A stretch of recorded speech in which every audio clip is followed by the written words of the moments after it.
एक उच्च शिक्षित नगरसेवक म्हणून तुमची ओळख आहे. नगरसेवकाच्या बॅनरच्या पुढे एवढ्या डिग्र्या लागतात याचा माझ्या वाड्यातल्याच नागरिकांना अभिमान वाटतो. लोक राजकारणात शिवास घालतात की लोक काम करत नाही. मी त्यातलाच होत. मग जे काही मला लोकांसाठी करायचंय, माझ्या प्रभागासाठी करायचंय, त्याच्यासाठी मला सिस्टम मध्ये असणं गरजेचं. एक स्टेटस अपडेट नगरसेवक म्हणून तुमची ओळख आहे. ते आता लोक स्वतःहून विचारतात, अरे बाबा तुझा मेसेज नाही आला तर आम्हाला काळजी वाटते की तू बरा आहेस ना. प्रचारात जाताना बरेचसे लोक म्हणतात, अरे स्वप्नील तू आमच्याकडे येऊच नको, तुला याची गरज नाहीये. मला सांगायला आनंद होतो की या वर्षी जो माझा कार्य अहवाल मी लोकांना देतोय, त्या कार्य अहवालामधली अर्धी जी पानं आहेत ती माझी स्वखर्चाने केलेल्या कामांचीच आहेत. तुमचं आमच्याकडे लक्ष नाही असं साहजिक कोणी बोलून जातं. ती गोष्ट म्हणायला लागते की आमचा स्वप्नील जर आज तिकडे असता तर आम्हाला सगळे औषध उपचार आमच्या गोष्टी मिळाल्या असत्या. हे त्यांचं जाण्याआधीचं शेवटचं वाक्य होतं. मी स्वतः ती अँब्युलन्स चालवली, मी स्वतः अँब्युलन्स आणली, मी स्वतः ड्राईव्ह करून त्या पेशंटला घेऊन मी स्वतः अँब्युलन्स ड्राईव्ह करून त्यांना हॉस्पिटलला नेलं. सर, नमस्कार.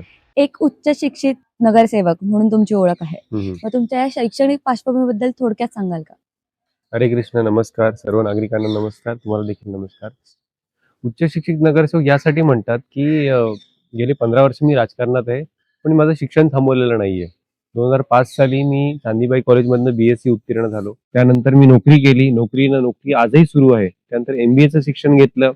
जेव्हा राजकारणात आलो तेव्हा अनेक नागरिकांचे प्रश्न सोडवताना बऱ्याच ठिकाणी अधिकाऱ्यांना भेटणं, त्यांचे GR समजून घेणं, मला त्यावेळेस वाटलं की आपल्याला कायद्याचं नॉलेज देखील असलं पाहिजे.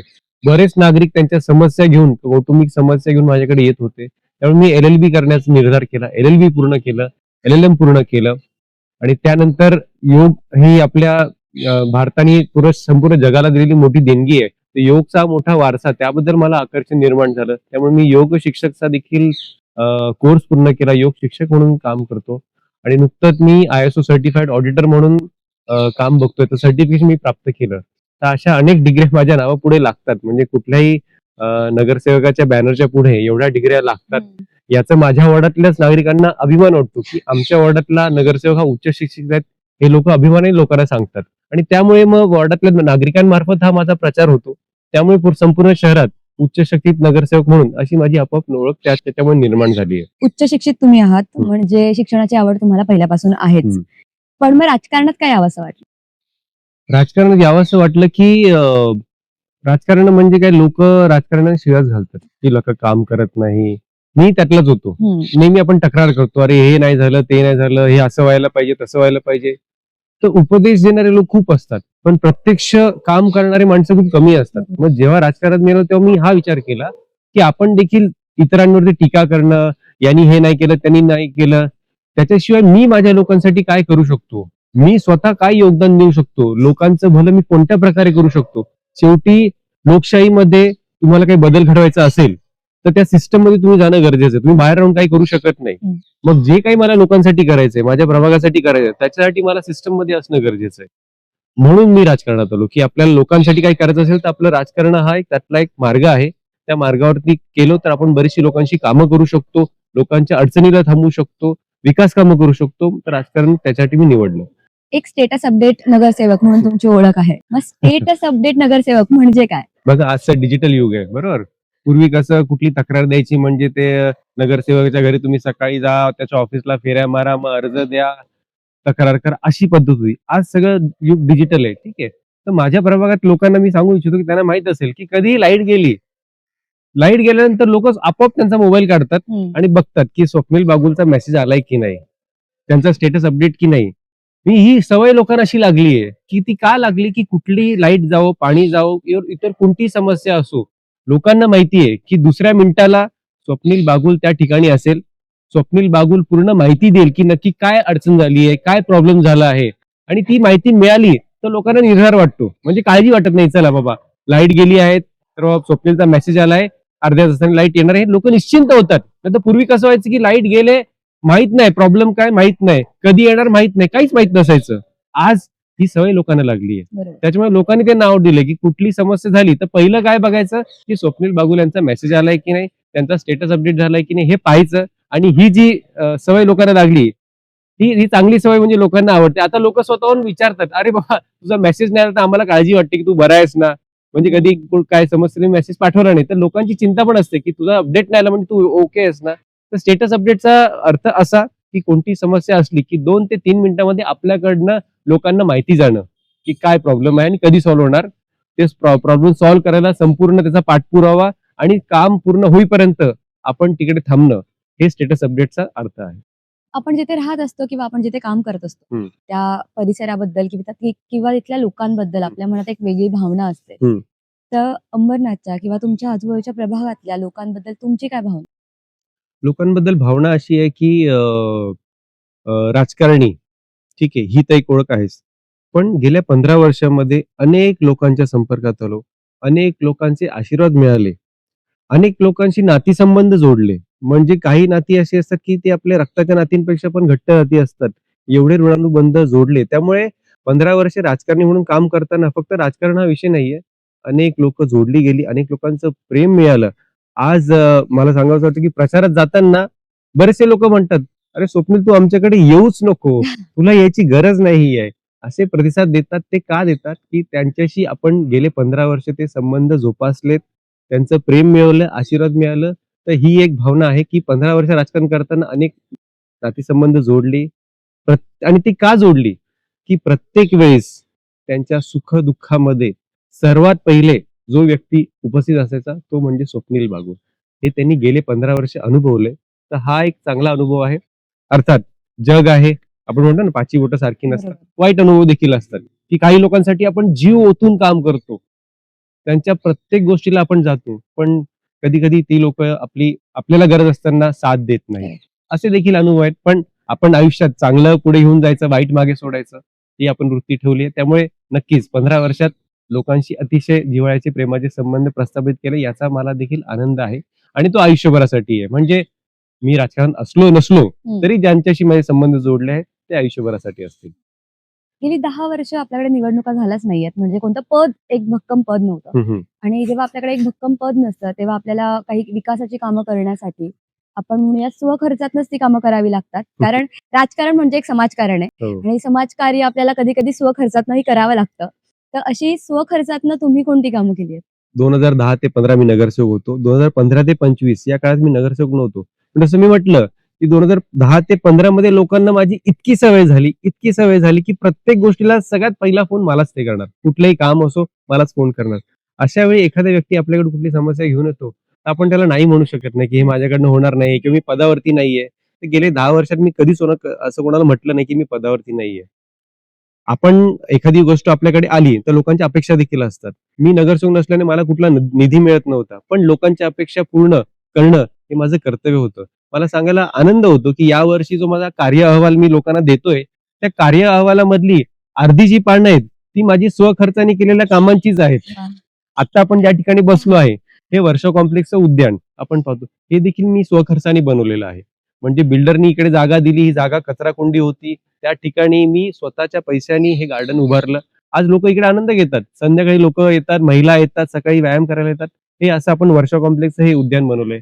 त्याचप्रमाणे दुसरा एक सोसायटी आहे, तिकडे प्रसन्न उद्यान नावाने आमचे या विभागाचे कैलासवासी प्रसन्न कुलकर्णी हे माजी नगरसेवक होते. त्यांच्या नावाने समर्पित एक आपण प्रसन्न उद्यान उभारलेलं आहे.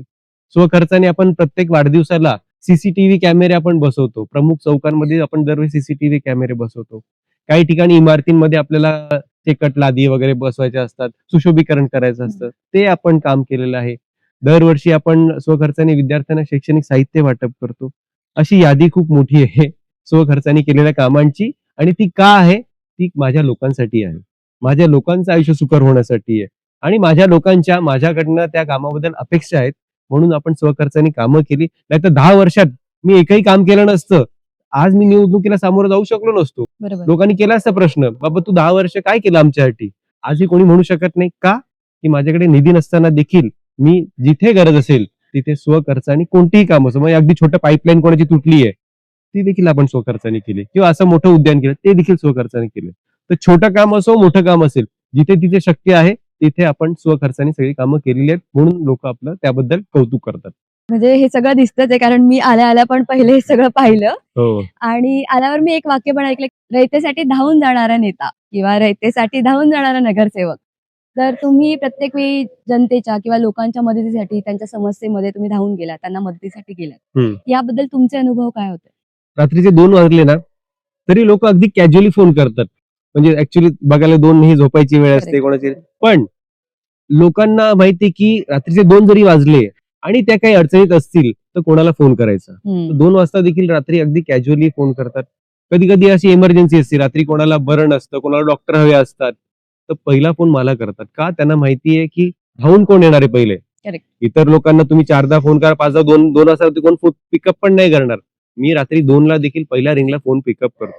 म्हणून लोकांना धावून जातो. अगदी अगदी अगदी 4-5 दिवसापूर्वीचं उदाहरण आहे. हम्म. आमच्या प्रभागातील एक आमची भगिनी, तिच्या घरात अंगावरती गरम पाणी सांडलं आणि ती भाजली.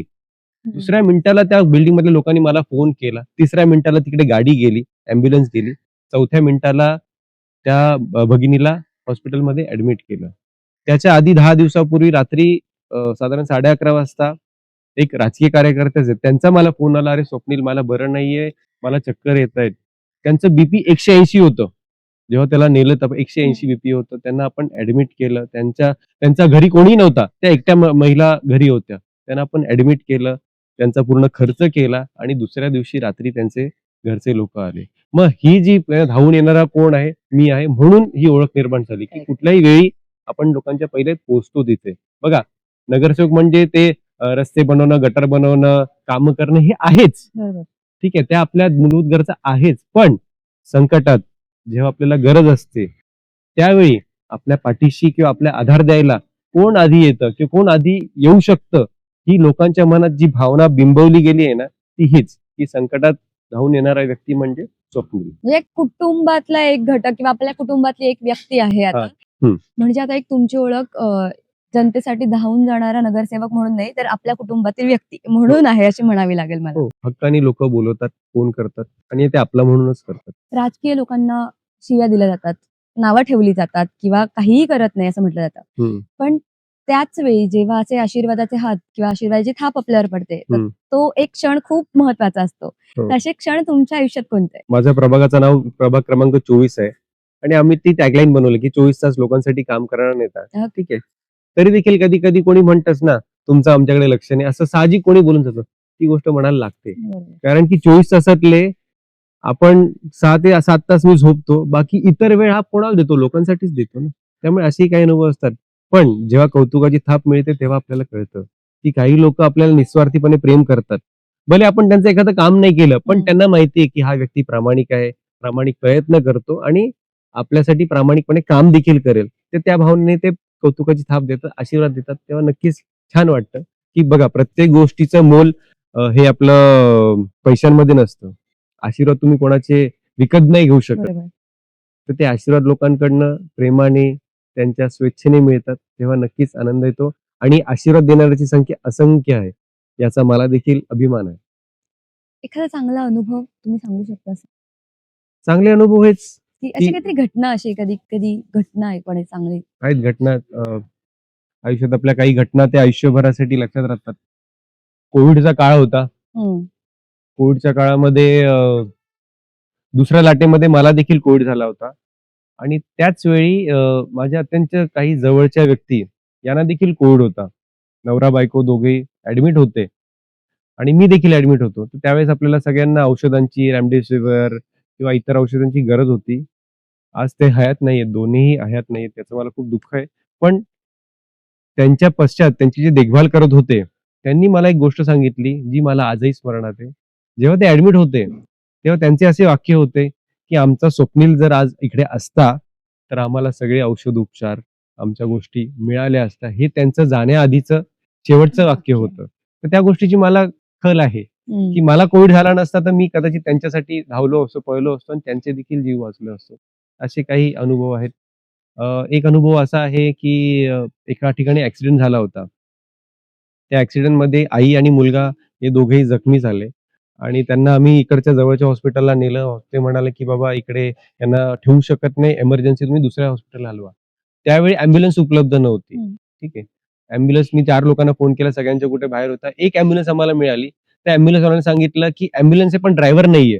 काय करायचं?" त्या क्षणी मी स्वतः ती ॲम्ब्युलन्स चालवली. मी स्वतः ॲम्ब्युलन्स आणली. मी स्वतः ड्राईव्ह करून त्या पेशंटला घेऊन मी स्वतः ॲम्ब्युलन्स ड्राईव्ह करून त्यांना हॉस्पिटलला नेलं. हे अशा काही अनुभव आहेत आणि प्रत्येक सुख-दुःखात लोकं आठवण करतात. माझ्यासाठी प्रार्थना करतात. आज निवडणुकीचा काळ आहे. विश्वास आहे अनेक लोकांचा. लोकांनी कुठे कुठे गाराणे घातलेत, कुठे कुठे देवांना प्रार्थना केली आहेत, कुठे कुठे नवस केले आहेत. हे कशासाठी? हे ते निस्वार्थीपणे म्हणजे बरोबर. प्रेमापोटी हे असे अनुभव आहेत. मुंबई ही झपाट्याने विकसित होते आणि आपण अंबरनाथही त्यातच म्हणूयात, की आता विकास जोरात होणार आहे. हं. पण या सगळ्या गोष्टींमध्ये पर्यावरणाला कुठेतरी आपण हानी होतच असते म्हणजे झाडं म्हणा किंवा सगळ्याच गोष्टी. पर्यावरणाच्या संवर्धनाबद्दल तुमच्या काय योजना आहेत? आधी आपण मुंबईच्या विकासाबद्दल बोलूया. चालेल. मुंबई महापालिका निवडणूक आहे. आज अंबरनाथमध्ये देखील सन्माननीय डॉक्टर श्रीकांत शिंदे खासदार ज्यांना आपण विजन मॅन म्हणतो, यांच्या विजनमध्ये गेली 10 वर्षात अंबरनाथमध्ये कुठल्याही महापालिका क्षेत्रात जेवढी कामं होतात ना, त्या दिमतीची किंवा त्या जोडीने इकडे कामं झाली आहेत. अगदीच 2 महिन्यापूर्वी इकडे अंबरनाथला धर्मवीर आनंद यांच्या नावाने नाट्यगृह उपलब्ध झालं आहे. येस. शूटिंग रेंज जे ठाणे जिल्ह्यात कुठेच नाही ते शूटिंग रेंज उपलब्ध झालंय. हं. आमची अंबरनाथची प्रशासकीय इमारत अशी इमारत मोठी उभी आहे. भविष्यात इथे आंतरराष्ट्रीय दर्जाचा स्विमिंग पूल होणार आहे. इंडोर स्टेडियम होणार आहे. ही अशी एक ना अनेक सॅटिस प्रकल्प होणार आहे. अशी अनेक प्रकल्प या अंबरनाथ शहरामध्ये म्हणजे मुंबईचा एखादा माणूस म्हणतो, की अंबरनाथ म्हणजे आता गाव आहे. आज त्यांनी येऊन बघावं. या शहरातले 90% रस्ते काँक्रीट झाले. माझ्या प्रभागातले देखील जवळ-जवळ 90% रस्ते काँक्रीटचे झालेत. अनेक सुविधा लोकांना इकडे उपलब्ध होत आहेत. ते अगदी देखील मेट्रो शहरासारख्या उपलब्ध होत आहेत. ते इथे डॉक्टर श्रीकांत शिंदे खासदार यांच्या व्हिजनमधून निर्माण होत आहेत. दुसरा जो आपला प्रश्न होता, की पर्यावरण संदर्भात काय? बघा, एक राजकीय आपली ओळख असते, की या प्रभागात राजकीय कामं करणं, विकास हं. कामं करणं. पण आपली प्रत्येकाची, तुमची, माझी, निकिताताई तुमची आणि माझी, सर्वांची एक सामाजिक बांधिलकी देखील असते. आपण सर्व पर्यावरणामध्ये इतकं बोलतो, पण ते बोलणं आपलं फक्त चर्चेत असतं किंवा WhatsAppला असतं. त्याच्यावरती कृती काही होत नाही. बरोबर. तर आपण जास्त नाही, थोडक्यात काम करतो. ते असं की दर वाढदिवसाला मी वृक्षारोपण करतो आणि मोजकी झाडं लावतो. म्हणजे आपण कधी बातम्यांमध्ये वाचता, की यांनी 100 झाडं लावली, 1000 झाडं लावली. हं. झाडं लावतात, पण त्याचं संगोपन कोणीच करत नाही. 17 फेब्रुवारी माझा वाढदिवस असतो. त्या दिवशी मी 17 झाडं लावली आणि ती 17 झाडी माझ्या सगळ्या मित्रपरिवारांना दत्तक दिली किंवा हे झाड तुझं, हे झाड तुमचं, हे झाड काका तुमचं. असं करून ती झाडं लावतो, आपण जोपासतो आणि तिचं संगोपन करतो. तर वृक्ष संवर्धन हा खूप मोठा आणि खूप गरजेचा आजच्या तारखेला विषय आहे. तर त्या निमित्ताने आपण पर्यावरणाला काय-काय पर्यावरणासाठी काम करतो. दुसरं जलसंधारण. आज प्रत्येक ठिकाणी आपण म्हणतो, की पाण्याची कमतरता आहे, पाणी नाहीये. भूजल पातळी गाठलेली आहे आणि प्रत्येक ठिकाणी आपण काँक्रीट बिल्डिंग्स जिकडे आहेत, तर सगळ्या बिल्डिंग्समध्ये रेन वॉटर हार्वेस्टिंग हा कंपल्सरी विषय आहे. एखाद्या बिल्डिंगच्या इमारत परवानगी घेताना रेन वॉटर हार्वेस्टिंग हा मुख्य अट आहे, पण ती पाळली जात नाही. तर आपण प्रत्येक सोसायटीला ते काम करून देणार आहोत, की तुम्ही काही करू नका. प्रत्येक सोसायटीमध्ये काही अडचणी असतात, निधी नसतो त्यांच्याकडे देखील. तर आपण प्रत्येक सोसायटीला आवाहन करणार आहे, की तुम्ही आम्हाला परवानगी द्या. तुमच्या सोसायटीमध्ये आपण रेन वॉटर हार्वेस्टिंग करून देऊ. की शहरी भागात ते गरजेचं आहे. तर अशा 2 गोष्टींनी वृक्षसंवर्धन आणि जलसंवर्धन या 2 गोष्टींसाठी प्रामुख्याने आपण राजकीय गोष्ट सोडून एक सामाजिक दृष्टिकोन ठेवून आपण काम करतो. तसेच तरुण मित्र मंडळ या संस्थेशी मी संलग्न आहे. दर 3 महिन्याला आम्ही रक्तदान शिबिराचे आयोजन करतो. दर 3 महिने जवळ-जवळ आम्ही वर्षात साधारण 2000 पर्यंत रक्त संकलन करतो आणि कोणत्याही क्षणी कोणालाही रक्ताची गरज असेल, हं. ते आमच्या संस्थेमार्फत पुरवलं जातं. अशा थोडक्यात काही सामाजिक उपक्रम आपले आहेत. मी असं म्हणेल, की युवा पिढी तुमच्या हं. पाठिंब्यात आहे. खूप हं. जास्त युवा तुमच्या सोबत आहे. हं. तर त्याबद्दल तुम्ही काय सांगाल, की एवढ्या युवांना तुम्ही जोडून ठेवलंय? युवा आपल्या देशाचं भवितव्य आहेत, बरोबर? आणि राजकारण हा विषय प्रत्येकाने त्यामध्ये इंटरेस्ट घेतला पाहिजे. त्याची माहिती असली पाहिजे. कारण की आपण सकाळी उठल्यानंतर पहिले ब्रश करतो. ते ब्रश करण्यापासून ते रात्री झोपून आपण झोपताना लाईट, पंखा किंवा बघतो. त्या संपूर्ण दिनक्रम जो आपला आहे तो सर्व राजकारण या विषयावरती अवलंबून आहे. त्यामुळे आपण त्याची माहिती असली पाहिजे आणि चांगल्या लोकांनी राजकारणात आलेत, चांगल्या भावनेने त्यांनी काम करायचं ठरवलं, तर नक्कीच आपल्या राज्याचं चांगलं होणार, देशाचं चांगलं होणार. प्रत्येक युवानी राजकारण समजून त्या राजकारणात सहभाग घेतला पाहिजे. चांगल्या व्यक्तीला सपोर्ट केला पाहिजे. मी प्रचारादरम्यान जे मला युवा भेटतात त्यांना मी आवाहन करतो, हं. की मी काम केलं आहे इतके वर्ष, लोकांसाठी काम करतो आहे आणि तुम्ही युवा आहात, तर तुम्ही देखील युवा म्हणून देखील मला मतदान करायचंय, की माझा स्वप्नील बागुल हा व्यक्ती कुठल्या वयोगटासाठी मर्यादित नाहीये किंवा कुठल्या एका कामासाठी मर्यादित नाहीये. एक युवांना देखील आदर्श म्हणून त्यांनी मतदान करावं असं देखील मी आवाहन करतो आणि प्रत्येकाने राजकारणात रस घ्यावा ही त्यांना मी थोडी आवाहन करतो. या सगळ्या गोष्टींवरनं तर एक ठाम आहे, की लोकांचा तुमच्यावर विश्वास आहे आणि लोकांचा हा जो विश्वास आहे, तो सार्थकी लागणारच आहे. हं. त्यामुळे ते दिसेलच निकालातनं, की तुमचा विजय आहे किंवा या सगळ्या गोष्टी जर झाल्याच, हं. तर यानंतर तुमच्या जनतेसाठी तुमची पुढील 5 वर्षाची योजना काय असेल? सगळ्यात पहिलं मी शिवसेना पक्षात या प्रवेश केला होता. त्यामध्ये मी प्रवेश केल्यानंतर मी सन्माननीय खासदार साहेबांना पहिली मागणी केली, की आमचा इथला एक रस्ता आहे. त्याच्यामध्ये वीर बाजीप्रभू देशपांडे मार्ग असं त्या रस्त्याचं नाव आहे. पण त्यांचा नामोल्लेख कुठे नाहीये. मी पहिली मागणी त्यांना हे केली, की त्या व्यक्तीचा नामोल्लेख करण्यासाठी त्यांच्या नावाला साजेसं एक शिल्प मला उभारायचं आहे. ते पुढील 5 वर्षात मी उभारणार आहे. तसेच उर्वरित जे रस्ते ते काँक्रिटीकरण करायचं आहे. तक्रार प्रणाली आहे, ज्याला ग्रीव्हन्स सिस्टम आपण म्हणतो. ती ग्रीव्हन्स सिस्टम डिजिटल कशी करता येईल? कारण की आज प्रत्येकजण सकाळी नोकरीला जातो, रात्री उशिरा घरून येतो. त्यांच्या काही समस्या असतील, त्या सोडवण्यासाठी त्यांना फक्त मोबाईल क्लिकवरती त्यांची समस्या मांडणं, त्या समस्येचा स्टेटस समजणं आणि ती समस्या सॉल्व्ह करणं. हे डिजिटल प्लॅटफॉर्म आपण त्यांना निर्माण करून द्यायचं.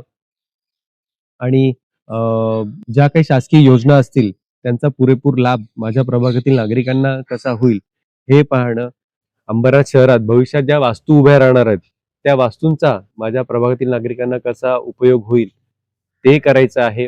आणि नेहमीसारखं की लोकांसाठी सदैव उपलब्ध राहणं, ही जी व्यवस्था आपण निर्माण केली आहे, ती व्यवस्था, वारसा हा पुढे देखील जपणं, ही अशी महत्त्वाची कामं आपल्याला पुढील 5 वर्षात करायची आहेत. 24 तास जनतेसाठी त्यांच्या प्रत्येक समस्येत, त्यांच्या संकटात वगैरे तुम्ही उपलब्ध आहात हं. आणि तुमची टॅगलाईन ही तशीच आहे. त्याबद्दल काय सांगाल? ती माझी टॅगलाईन नाहीये, ती माझ्या प्रभागातील एका नागरिकांनी, ज्येष्ठ नागरिकांनी म्हटलेली गोष्ट आहे, की सहज उपलब्ध, सदैव संपर्कात, कायम सोबती प्रत्येक संघर्षात. हे त्यांनी दिलेलं आहे. ही माझी टॅगलाईन नाहीये आणि त्यांनी माझ्या नावाने जे सॉन्ग म्हणलंय, त्या सॉन्गमध्ये त्यांनी म्हटलेलं आहे. हा लोकांना अनुभव आहे, की 24 तास कोण उपलब्ध आहे, 24 तास कोण रिचेबल आहे, सहज कोण भेटतं, ती लोकांनी दिलेली आहे. म्हणून ती टॅगलाईन आता माझी दिसते. तर तुम्ही कृष्ण भक्त आहात हं. आणि या उद्यानाचं नाव पण वर्षा विहारी उद्यान असं आहे. हां. तर याचा काही संबंध किंवा याबद्दल काय सांगाल? आयुष्यात चांगले वाईट अनुभव खूप येत असतात. बरेच लोक सोबत असतात, कधी लोक सोडून जातात. तर माझी अशी भावना आहे, की श्रीकृष्ण सदैव माझ्या सोबती आहेत, माझ्या पाठीशी आहेत. जेव्हा कोणी नसतं, हं. तेव्हा आपण डोळे बंद करून फक्त श्रीकृष्णाला स्मरण करायचं आणि ते नक्की आपल्याला मार्ग दाखवतात. ही माझी दृढ भावना आहे आणि हा माझा दृढ अनुभव देखील आहे. त्यामुळे श्रीकृष्ण भक्त आहे. तसेच इस्कॉन आहे जी संस्था, त्या इस्कॉन संस्थेशी देखील मी संलग्न आहे. तिथे नियमित तिकडचे जे प्रभूजी असतात, आचार्य असतात, त्यांच्याशी भेटणं असतं. आम्ही 5-6 महिन्यापूर्वी अंबरनाथमध्ये इस्कॉन मंदिर आम्हाला उभारायचा संकल्प आम्ही घेतला होता आणि त्यासाठी आम्ही बऱ्याच ठिकाणी जागा शोधल्या, शोधत देखील आहोत. हं. आणि मला यात देखील सांगायला आनंद वाटतो, की मी शिवसेनेत आल्यानंतर मी त्या सगळ्या इस्कॉनची जी कमिटी होती, त्या सगळ्या कमिटीला डॉक्टर श्रीकांत शिंदे साहेबांची भेट करून दिली आणि भेट केल्यानंतर महसूल विभाग जो आहे, त्या महसूल विभागामार्फत त्या इस्कॉन मंदिरासाठी, इस्कॉन ही सामाजिक संस्था आहे, त्या संस्थेसाठी एक जागा देखील भविष्यात उपलब्ध होणार आहे. तर कृष्णापुटी हे माझं ऋण फेडण्याचं काम त्यामार्फत मी करतो. भविष्यात अंबरनाथमध्ये इस्कॉन मंदिर जेव्हा उभारेल, तेव्हा अंबरनाथमधील लोकांना देखील एक नावलौकिक मिळेल.